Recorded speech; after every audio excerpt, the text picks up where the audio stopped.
I can see we have Bill that's just come in, whose mic is still muted. We can get you unmuted as well. Hi there, Bill. Hey, Brian. How are you? Hey, fine, thanks. How you doing? We've Not too bad. Got Chris Carter as well. Hi, Chris. Hello. Awesome. We're rocking the virtual backgrounds. Great. Wonderful. And we've got Jeff. Hi, Jeff. Hey, everyone. Yeah, I do have to admit, Jeff's background makes me jealous with all the guitars. I think I said last time I spoke to him, but I just wanted to put it out there. So welcome, guys. Everyone, we're going to be having a panel discussion today. It's the the what comes next, the 360 degree overview of the language industry. So I've got three amazing people with me. A lot of insight, a lot of perspective, a lot of brain power in this collective group here. We've got sorry, we've got Chris Carter, Intelliglot, as you can see on his wonderful background. Chris has infinite industry experience. He's worked quite a few different people. He's just established Intelliglot to help companies basically navigate all their troubles and problems relating to anything from processes to technology. We've got Bill Lafferty, who's currently a solutions architect at Acclaro, one of the most, I guess, well-spoken men in terms of the solutions architects that I know. And we also have Jeff Beatty, who's currently a localization manager or senior localization manager at Mozilla. So again, another person with a wealth of information. So guys, thanks for coming in. I really appreciate it, spending some time with us. I guess I'll kick off the panel just by saying that obviously this whole situation that we've been, and everybody's been living through, really across the world. It's the first time I've seen something like this at this extent. And having owned businesses or managed businesses and being in different roles in businesses, it's really affected, and I've seen it affect my colleagues in different ways. So I'm kind of happy on one level that I see everybody that's joined us today, or most of the people are actually, in a positive mood and things are going well for them. So I'm super happy about that. But let's start with maybe, Jeff, has this impacted your daily activities at all in terms of what you do? No, not particularly.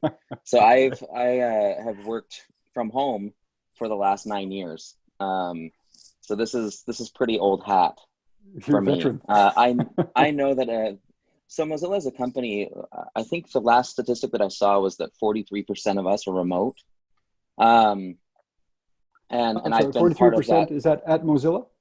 At Mozilla, yeah. And we have about 1,100 wow. employees, between 1,000 and 1,100 employees. About 43% are remote. And even then, a lot of the people, in particular in California, that report to offices tend to stay home, largely to avoid the commute. So we've got a rather large remote workforce. For those of us that are transitioning, though, it has been quite disruptive and quite difficult. And even though I've been accustomed to working from home for a long time, I'm not accustomed to having my children around and needing to be homeschooled. So that's been an interesting transition. That's the big variable I think everybody has. Perhaps, Bill, would you like to chime in and just, why don't you tell us how it's affected your daily activities? Sure. Yeah, I want to echo his comment that it really hasn't affected my day-to-day that much at all. I mean, I started in localization doing Japanese translations back in 2003 from working from home. So it is, it's in my wheelhouse to be here, but the nature of what I'm doing has changed. So I've been solutions architect on the sales side, trying to help customers plan out how they're going to use tools. And a lot of that meant traveling. A lot of that meant demoing and proof of concept testing and those sorts of things. What we've found is there's been sort of a pivot over to helping to serve existing customers, because actually their needs have gone up. It would seem like there's more content for folks that they want to read in multiple languages. So now there's a lot less of the going out on the road and that sort of thing, and a lot more of trying to service existing accounts with the connectors and plugins and target languages that they want to move into. certainly, the dog barking real loudly, it's sensitive and inopportune times during calls, or kids bursting in through the door, which I have a sign on the back door here. This is why I have duct tape. I'm ready. But yeah, that's been a little bit of adjustment, but it's been okay too. I mean, it's kind of special in a way. We have a full house. The whole family's here. We have like family lunches and things like that didn't happen before. So super positive point. Awesome. All right. And Chris, I know, for example, formerly you were going into the office, I believe, right? So has this transition into Intelliglot changed anything for you in terms of? Well, I mean, it's not much really. I mean, I've been working remote or working from home for almost a year now. So that has not obviously changed. And again, I think, as the other panelists have also mentioned, and you hear more and more throughout the industry, I think that's one of the things, this shift to office to home has been, you hear it in the news as being very dramatic for a lot of companies and a lot of people, those that can't even do it, affecting the economy. But within our industry, obviously that shift has been less disruptive for most people. And even I remember hearing from people like Kristen Quinlan at Certified Languages. She even said, well, we're an in-office company and she has quite a few employees, and then they all had to go remote. And she said, well, it wasn't that terrible. Obviously I think for a lot of companies in our industry, that shift was a little bit of a shock for certain people, but I think a lot of companies just had to, it was a lot easier for our industry than other industries overall. For me personally, yeah, it's a lot of the same. And I luckily have no kids, so there's none of that like breaking in or background noise. I just have to deal with my Manhattan neighbors making lots of noise occasionally, but that's about it. That's still something. That's still something, definitely. So, okay, well, thank you. I mean, so obviously you guys, not much change. You've been working from home for a while. So, I mean, that's potentially a positive. I mean, there hasn't been really any adjustment that you've had to, or severe adjustments you've had to make other than the kids. So that's definitely a positive. If we look at, for example, the fact that you work from home, obviously you guys have equipped yourself, with technology to enable you to do so. So, I mean, what does your daily technology stack look like in terms of your current functionality or your current roles with the companies? Bill, why don't we start with you? Sure. So again, not much has changed because we were already in the cloud for most of our tooling. We have been sort of set up that way for a long time. So when it comes to sort of the infrastructure, it's basically access through browsers onto the online set of tools that we use, whether it's getting into a platform like Craft directly to help a customer and uploading simplified Chinese, for instance, or whether it's on our back end using Google Drive or what have you for collaboration amongst coworkers. Honestly, it hasn't changed a whole lot.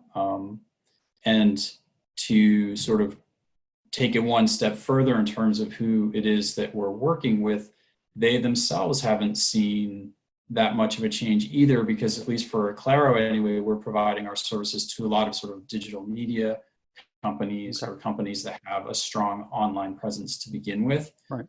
We haven't been so much with, say, like entertainment or hotels or that area where there's been, a precipitous fall off from before. So we're fortunate in that regard, but all of the sort of pipes that connect point A to point B to point C and then back again are still intact, and we're using them as we have been. Okay, so in terms of your organization, are people mostly working from home already, or do you have a strong in-office presence? So we have, well, it used to be a mix. I mean, we had a number of folks who would work from home from time to time. I personally am up in New Hampshire. The closest office for me is in Massachusetts, and I'd go down once or twice a week, and otherwise I would work from home. But there's other folks who would go into their whichever office is closest to them more regularly.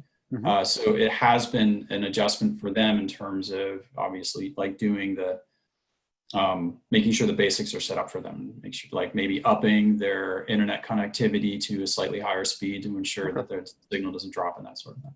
Right. Excellent. Okay. Thanks for that. I mean, Jeff, I know that you also have a pretty robust system that's been in place for a long time. Would you mind telling us a bit about it and how it works? Yeah, so we've been collaborating remotely for the longest time.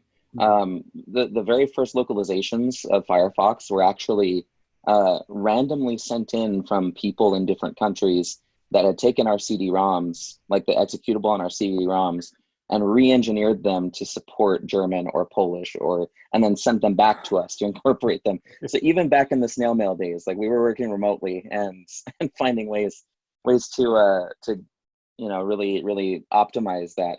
Right now, we've done a lot to centralize around web technologies. We have an in-house translation management system called Pontoon, where we coordinate and manage all of the contributions that come from our volunteer communities. And a lot of, there really hasn't been much change or interruption in the tech stack that supports that ongoing effort. We do utilize a couple of real-time chat applications. I'm sure most people here are familiar with Slack. We're using Slack.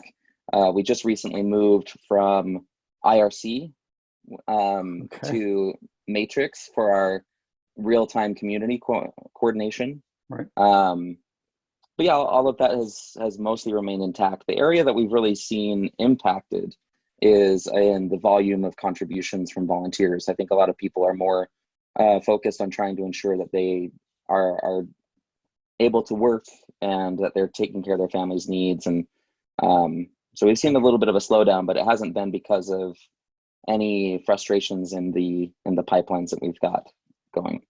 Okay, excellent. Chris, I know that you work in a bit of a different space and you're primarily helping people. Has there been a lot of people that have come to you asking questions about how to potentially render their, I guess, situation a little bit more bearable with respect to moving to the cloud or some, anything like that? We potentially have a freeze.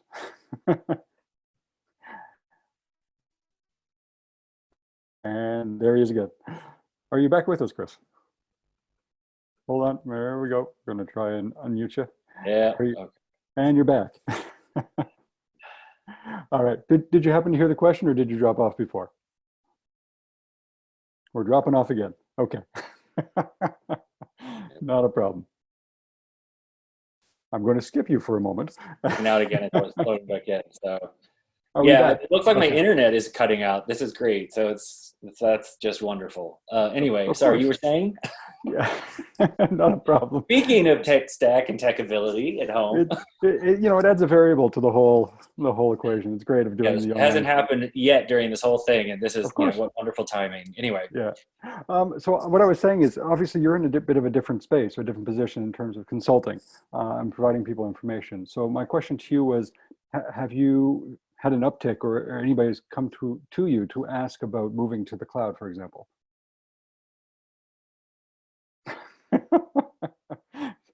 No, he's not going to get this question. So all right. I'm getting lost. Okay, so it looks like we're back. Okay, that's it's like, my background before this was actually was live opera and live theater. So things happen. I'm used to it. Anyway, have people come to me? No, actually, not about going into the cloud. Okay. I'm sure he's saying really awesome things right now.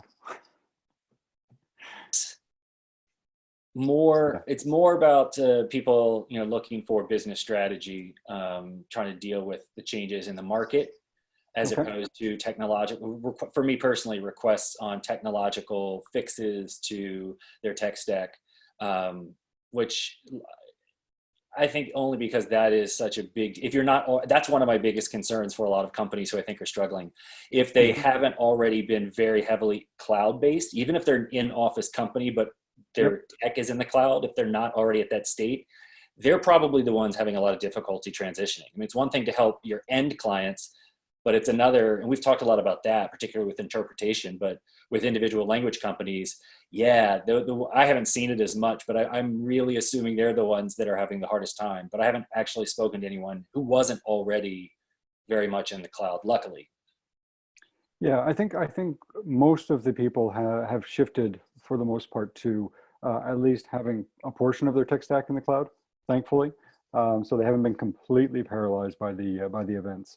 But we've also heard of companies that are still using locally installed software. They have to communicate, with servers, wherever. So client server technology hosting their TMs, and things have not been as easy for them in terms of sending people home, trying to get them set up with their computers, So basically people are taking their towers and just leaving. I will say that this is a good learning opportunity for those companies that still haven't gotten there. Obviously, for the aspect of the problems that this has brought up through access to your technology, collaborative work, as well as communications. But really, it's for everything. Because I remember when Hurricane Sandy hit the northeast of the United States in North America, it went right through New Jersey and New York City, and we were in Lower Manhattan, and the bottom third of Manhattan lost electricity, which meant our office lost electricity, which means no one was allowed. Our building was literally chained shut because the owner of the building didn't want to let all those different companies to go in for liability. So we didn't have access to our building. We didn't have access to our phones. We didn't have access to our servers, but they didn't have electricity anyway. So we didn't have access to any of our technology. Wow. So all of our systems, all of our data, everything was powerless and shut down. So, I mean, that kind of led to the next year, we were putting everything that wasn't already in the cloud, everything. We had backups in Los Angeles to New York. I mean, it really kind of made us think even beyond that one particular event. So I think that people are having issues now during this pandemic, as they have a chance to try to plan for the future, think beyond just the problems they had during this pandemic, but other issues related as well. I think that's a good point. They always mention that there's turbulence before growth in terms of business, but there's also, I think, turbulence before innovation. Which is kind of what we need to do. So we need necessity is the mother of invention. There we go. So I think with that, I mean, Jeff, as well as you, Chris, you've mentioned one of the key words, the collaborative aspect. So, I mean, I know that, Bill, we can start with you, the collaborative aspects of technology now. Do you have any insight as to how your company is actually leveraging from collaborative technology? Because once we're all in the cloud, I mean, this is one of the big benefits of the cloud. We have collaborative environments for translation, for project management, for everything, basically. Even Google Docs allows you to have multiple people writing at the same time. So how do you guys leverage this? Or have you seen any challenges or best practices that you can probably convey to us? So because we were already sort of set up to move into that type of environment, for us, maybe it's a little bit different, but basically, there's so much out there in the cloud already. The decision-making process of which tool to use in the cloud isn't easy. Like which one of the tools is best suited for Acclaro in our organization.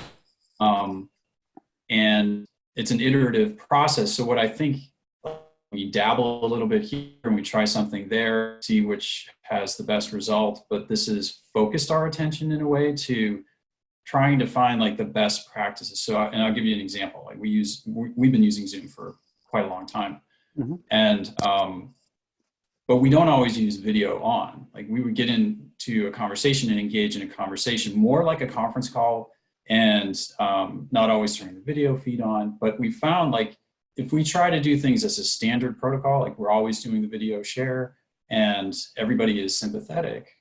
Because it's touching us all. So if a child does burst into the room or something, that's fine. But I think it develops a closeness, like it compensates in some way for the lack of that ability to go and meet them in person. Excuse me. Right.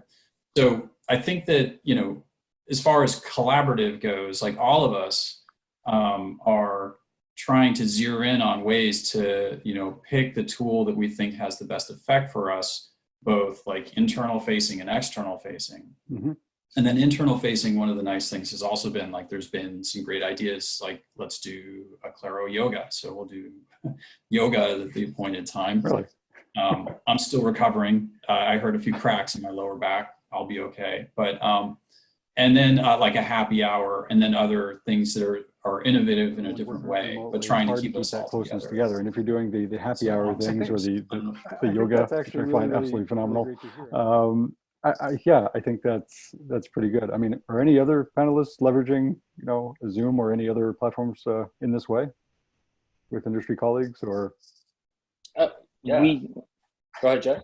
I was just going to say, internally, we have 2 separate calendar invites. One that is a pet play date for staff, and one that is a children play date. for staff. And so every week there's like a 30-minute slot for each for us to bring our loved ones into our Zoom calls together. That's fantastic. Yeah.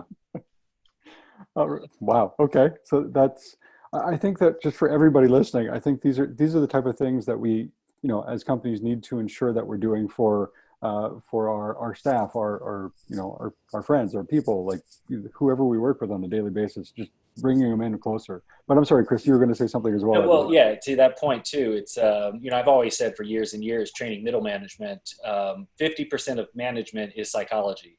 And motivating people, and engaging people, but also just dealing with their kind of points of view and their emotional state. Sometimes you don't want to, but you have to.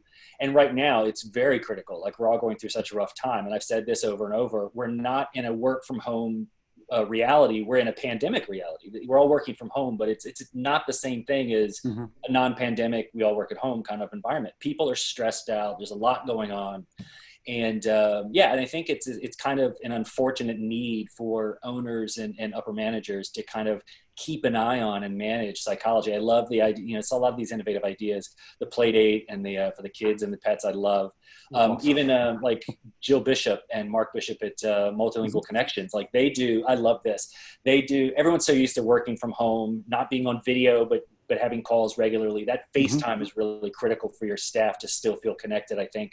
But they also do like a dress up Fridays because everybody dresses so casual all week because they're all working from home and sleeping in a little and not commuting. So on Fridays, they all do a video call and dress up just to kind of give them a sense of normalcy and like have an opportunity to like make themselves look good. And it's just a shift, but it's silly, but it's nice. And, I think fun, you have to bring a little bit of fun to your employees. It's really important. I think that's also an awesome idea. I love it. It's interesting to say that, like, at Smartcat, we're span across the world. So conference calls are a daily activity or an hourly activity for most of us. And we're always on camera, always talking. And I think we do have a sense of closeness, despite the distance. And that's whether the pandemic was going on or before. So I don't think the pandemic has really had an effect, but I think everything that you guys have mentioned are things that we can do irrespective of the pandemic, and we should be doing if we're working remotely. So I think those are really good things. I think people should take home or take away and start trying that with their staff if they're not already doing it. So if we move more into like a business side of things, you guys originally mentioned that nothing really changed in your day to day.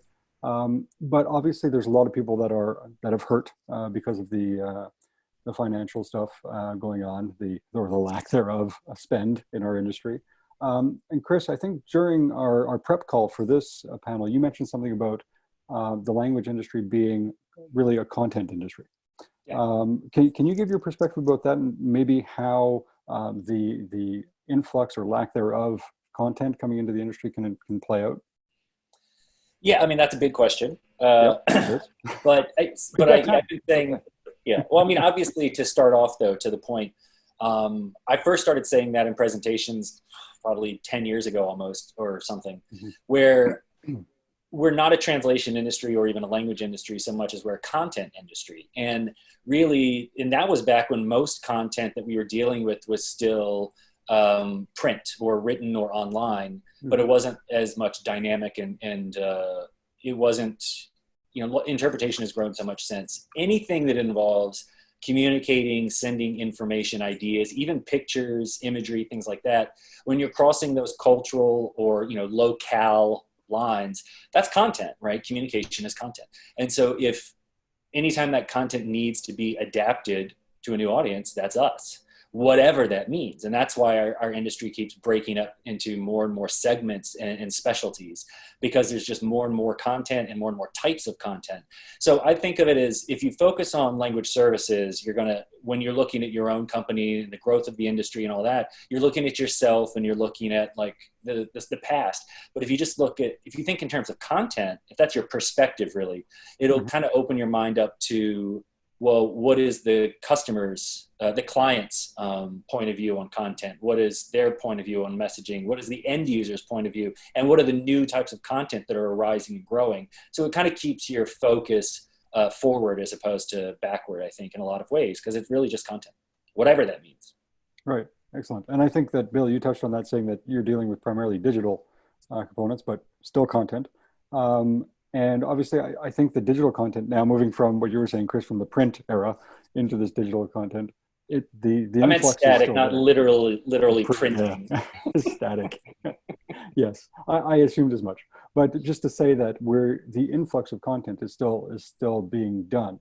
I've seen different companies, for example, different industry colleagues on different ends of the spectrum, whereby one are dealing primarily with digital companies, and their marketing is continuing and pushing hard. They're communicating out to the industry, so they're bombarded. They've actually had to hire people. On the other side of the fence, the other side of the spectrum, the company isn't receiving as much because of the industries they were dealing with. So I mean, do you guys have, because you're all dealing with digital or involved in digital, do you have colleagues that have been impacted by, I guess, the non-digital industries, and what are they doing? Or are they doing anything, redefining themselves, or are they trying to reassess processes or anything else to kind of navigate this time? Jeff, do you have anybody? I know you're heavily in the digital world, so. Yeah, I mean, we're quite heavily in digital, and I can't say that with certainty that we've interacted with people that are, or companies that are directly facing those particular challenges. I mean, I have kind of an example, but it's not exactly applicable to this that we're currently facing, around trying to ensure that we're engaging with people from all over the world, specifically our volunteers. Many of them do work and do make contributions, not through a digital realm, but the actual cultural dynamic requires that there be a very heavy social interaction, and trying to select the right digital platforms to be able to make either contributions or contact even with people in certain parts of the world can be very, very difficult. Some will use Facebook Messenger exclusively and not come onto Slack, or not come onto other areas. So yeah, while this is very much a digital problem, it's also a real world static problem, because we are trying to identify the best way to reach out to these communities that either don't have great internet access or aren't using the same tooling that we're using, and that can be a big challenge. Okay. Yeah, I think that's, I think it's very, very accurate. If we look, because one of the aspects that we want to cover in Lock from Home is the outlook, so the future perspective as well. And I think you guys all have pretty good perspective with what may happen, or how you think it might be affected, or the industry might be affected. So if we fast forward until, I guess, the end of the pandemic, we don't know how long it's going to last. And I don't want to keep harping on like the doom and gloom of pandemics and whatnot, but how do you think it's going to influence our industry and how we're actually working? So this question has been asked to different panels throughout the day. So from APAC to EMEA to NASA, and we've got some varying answers. So I'm very interested in hearing the perspective from all you three. So Bill, why don't we start with you? Sure. So I want to preface the comment by saying that we're fortunate to be in this space, right? There's plenty of other companies and other industries who more than likely took steps to be able to withstand adversity. But the way that this pandemic has happened has been so polarizing that if your business or your industry has anything to do with personal contact, it's been a showstopper. So we have the momentum of that fortune in our favor, which means that we've started down this path of working from home already, and we see trying to fine tune it in a way, because honestly, it's busier than it was before. And I was chit-chatting with Michael Chris before this, and he was mentioning how important it is to allow us to balance the load. So in our day-to-day it's a little bit like Groundhog Day, the movie, like there's not a whole lot of difference day to day. At least for me, that's what my experience has been. Right. So like I have to ask my kids, what day is it? Because it feels the same. But finding a rhythm, I think, is going to be key for sustainability in your workflow in the long run. Like once we get past the pandemic, so that people don't burn out, because I mean, part of some of the challenges that we face, I think, is stress actually affects your immune system and can make you more susceptible to getting sick, not just with the pandemic, but other things. And then stress in terms of family life and those sorts of things. So I think that sort of like soft skill of figuring out how to balance your day to get your tasks done and continue to deliver, and then take the time that you need, is a big part of the recipe for getting through at the end, getting through to the end and then beyond. Yep, I definitely agree with that. I mean, I'm at Smartcat, I'm still experiencing that. I think I'm working more hours now than I was before. It's ironic working from home, being here. The office is just, down the hall. Let's go down the hall, finish something off. It just seems like we're working more. So I don't know, maybe Chris, do you have a perspective on the future outlook? Yeah, that's kind of most of what I do, is looking Exactly. at the economic impact. And basically, yeah, I'm not focusing as much on looking at where things are going to be in the next 2 or 3 months, because one, that's only 2 or 3 months. And we're all kind of, people talk about we're in economic recovery, and I disagree with that. I think we're in economic survivalism right now for the world, globally speaking. And, later in the year, the world overall will move to economic recovery. I mean, just look at even the government packages in different nations are more about, sustaining and surviving. It's not about growth and rebuilding just yet. But anyway, yeah, I mean, I think that as we're coming out of this, it's going to be a very slow process from a health point of view, government point of view. Things are going to open up unevenly. But as things are opening up economically, because that's really the key, I've been doing most of my research on where the different industries that we support, where they're going to be, because we can look at what we're going to be, but that really is dependent on who's paying us. So, I think that the couple things you'll find overall in big picture, surges will come back down. Most will go back to normal. Some will go below normal in the long term. A few will actually stay kind of high, like e-commerce is expected to stay a little high, because a lot of parts of the world that weren't as comfortable with digital payments are becoming very comfortable very quickly. So they're actually projected to see that kind of go up a little. Gaming is expected to actually have a boost in the long term over this, right? But you'll also have consultative opportunities for us companies. We're doing that now, but it's mostly patchwork. Throw this together, get me a solution. I didn't have one before. Right. If you have a solution that you can just scale up, it's great. You're working extra. But I think a lot of buyers are probably going to be dealing with, well, we threw something together during the pandemic, but as we're coming out of that, we want to turn it into more of a long-term solution, fix all the little problems we had with our patch, or they may try to find somewhere in the middle between going back to the way things were, especially with interpretation. Telemedicine is going to increase, but there's still going to be a big shift back towards on-site. It may not be quite as much depending on the market. So I think most of that is really looking at the individual industries. Like I said, it's really for me all about which industries will do what. And one thing I always also focus on a lot of is budget confidence. Different industries are dealing with cash flow and budget problems, liquidity differently, very, very differently. And that will have a long-term effect on how that's going to affect our industry. I mean, like life sciences alone is expected to have a boost from this. Deloitte is now saying that instead of 40% in the next 5 years, they're going to have a 45% increase in life sciences, the market overall, because this has kind of motivated a lot of countries and additional budgeting to go into research. A little bit pharma, not as much on the medical device side. But then you look at healthcare, and the healthcare industry, this is unprecedented for them. I mean, yeah, they're working like crazy, we all hear, but that's just the healthcare workers. In terms of the money they're going to be spending on us in the future, they're going to go back to a lot of things in the past, but they're going broke. Several hundred hospitals in the US alone are expected to go bankrupt in the next year. And they're all taking advances. They're all borrowing money. They're asking thousands of applications for advances on Medicare payments for like services that haven't even been performed yet.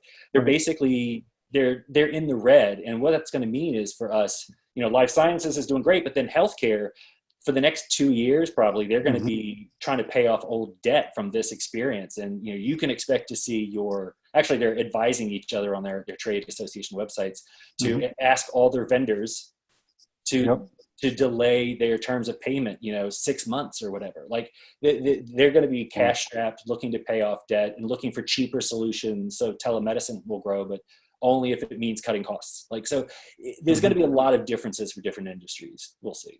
Okay, I think that's a good perspective. I think it's really interesting to hear that, for example, healthcare is going to potentially be asking people to, you know, change the payment policies and everything else. I mean, that's going to impact a lot of people. I know a lot of industry colleagues that are working in that field. So yeah, I can put it in perspective. In 2008, when we had the global recession, it was estimated that only about 2% of healthcare workers lost their jobs. And right now in the US alone, about 50,000 healthcare workers have been fired, even though they're desperate for workers. They're making people work extra shifts with no additional pay, and they're even slashing salaries because they're just, you think about it, all their revenue is being all the revenue mostly comes from elective surgeries, from emergency medicine. And a lot of the people coming into the emergency rooms now with COVID don't have insurance. They lost their jobs, and they didn't have them to begin with. So they're not making any revenue, but their expenses have dramatically increased. So, I mean, that's just one industry, but the key is it's like that debt, and any industry that is taking on a ton of debt right now is going to basically be paying off that debt for a long time. And even if it's regulated and mandated through, you know, the EU and the US, for example, both require social services to have language access, they're going to be more broke than ever in some places. And then gaming is going to be like rolling in money. So yeah, and I mean, that's going to affect the language industry, obviously, with all those players that are translating for those domains. So yeah, I think we'll navigate through it. It's going to be positive, but that was a lot of doom and gloom or scary information. Like I said, okay, those are the bad examples, true, but there are other industries that are going to be doing well. I mean, most industries are going to kind of, I think, are going to kind of go back to more of a somewhat normal. I would say to look for clients that have, for your clients that have some sort of kind of budget confidence. And what I mean by that is the ones that weren't cash strapped, that didn't take on a lot of extra debt, because they're going to want to rebuild. They're going to want to get more revenue back in to make up for lost time. And the thing that will hold them back is fear, I think. And so if they're really afraid of, especially resurgence of the virus, we don't know if there's going to be another one of these, you know, global spikes in 12 months or something. So yeah, I think just following budget, looking at what your clients are going through, talk to your clients, like literally pick up the phone and talk to them about what they're going through more than ever. You should have been doing that anyway, but like more than ever. Yes. Well, I think that's another take home people should be walking away with. The talk to your clients, I think is a big thing. I know we're coming down to the wire on time before I want to take questions. But I just maybe wanted to touch on one thing, because you said the gaming industry potentially, or is having a boom at the moment. Obviously, there's a lot of people playing games stuck at home. So in the gaming industry, continuous localization is a huge thing. And I think, Jeff, perhaps you can shed some light on this. What is your experience with continuous localization at the moment? And do you think it's going to be a trend that continues? Obviously, in the gaming industry, it's already established. But do you think it's going to start propagating into other industries as well? Yeah, I think that continuous localization is here to stay. There's significant staying power behind that, and wherein you have every conference that you see for the last 3 years talking about continuous localization. I really don't think that's going to change. The difference will be the approach that each company takes in implementing continuous localization. So for our particular case, we rely on a global volunteer community to put out localizations of Firefox. And because of that, we are dependent upon their time availability to make contributions. So we have to do a lot of rethinking around deadlines, or around how frequently we're shipping production ready software. We have to do a lot of thinking about what the role of localization completion actually has. So for us, under these constraints, we look at the situation, we say, okay, well, as soon as we have new content to translate, within 20 minutes, we'll make it available to the community to translate. And then as soon as the community has responded with translations, within 20 minutes, those will be pushed back into repositories and we'll spin up builds. Wow. And it can be really that fast. But one of the trade-offs there is that we're very often shipping partial localizations of products, operating under the assumption and the theory that something is better than nothing, right? So we could be strict about it, and we could tell our communities, until you're at 100% complete for this particular version of Firefox, we're not going to ship an update. But then that deprives our end users of updated content in their language in the browser, which especially now is a very needed application. So I think we're going to see a lot more companies thinking about continuous localization differently. We're going to see different variants of continuous localization that are based on effectively the same framework and principles. But I also think that there's going to be more flexibility in being able to ship things faster and ship things as soon as we have localizations available. Wow. Okay. Great insight. Thank you very much for that. We're 5 minutes to the end, so I think I want to hop over to questions because we did have some questions come in. And I'm going to open it up to anybody that wants to take a stab at it. We have one from Doug Strock. What should be the priority for internal focus if business is slow for an LSP? And what provides the most bang for the buck? For example, SEO, data cleanup, what should they be doing? Anybody want to take a stab at it? Chris, I see you're unmuted. No? Okay. Well, it's Q&A. I'm ready. I'm ready to go. Yeah, I mean, I've spoken about this to a number of people. It's, I think that, there's a lot of things that if you're running a business, you always have stuff to do. You always are coming up with stuff to do, and you always have things like a long list, right, that you want to do for your company, for your business. And then you're either putting out fires or you're trying to prioritize.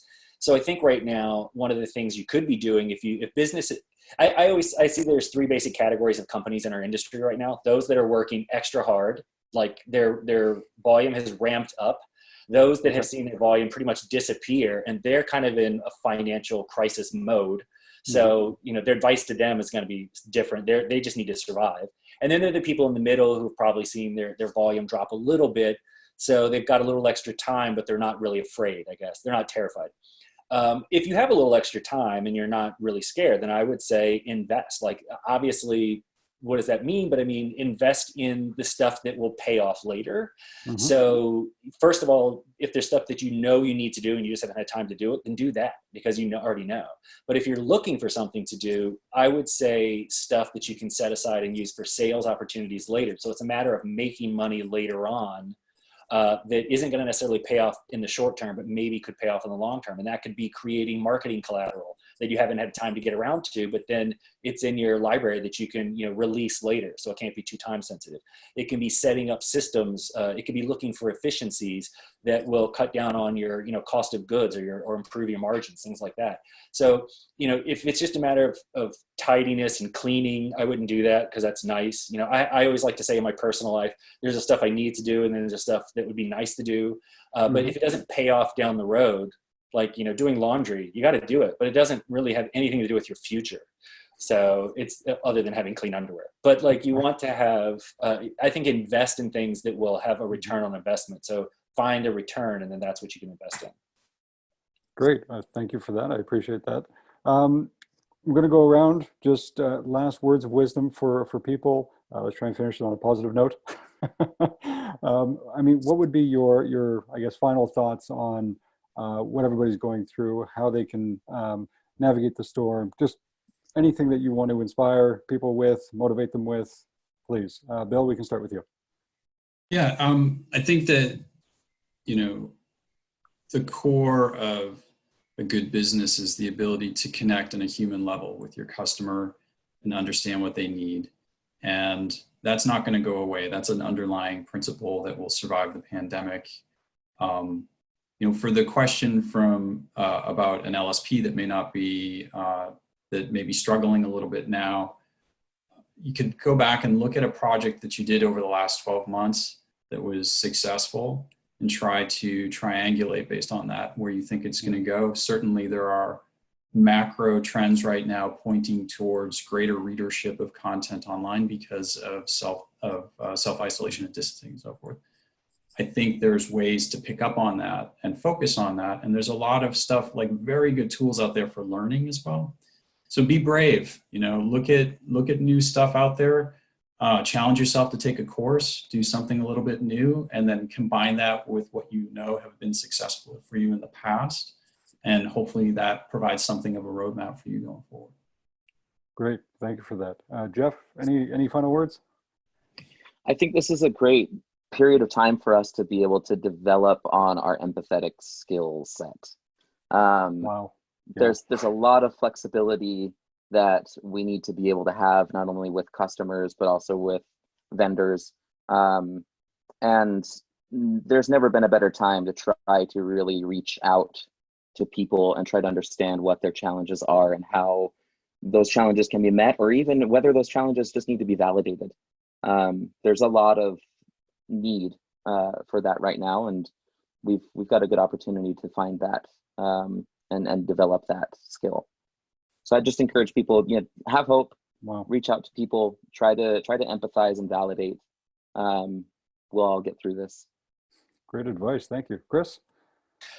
Just simply, you know, give yourself a break. Give your staff a break mentally.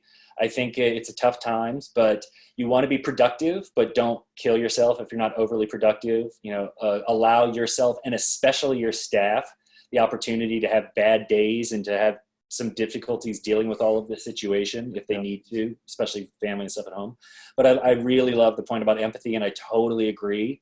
It's also one of the best times for your clients to actually want to have a conversation with you because they're desperate to talk, and they won't just say, I'm busy, hang up. Right. But yeah, I think that understanding each other is super important, and really just manage your personal, mental, and emotional health, and keep an eye out for your staff, and connect with people. We're all desperate for connection. So use that for business, but also use it for, you know, humanity, for your staff, for yourself.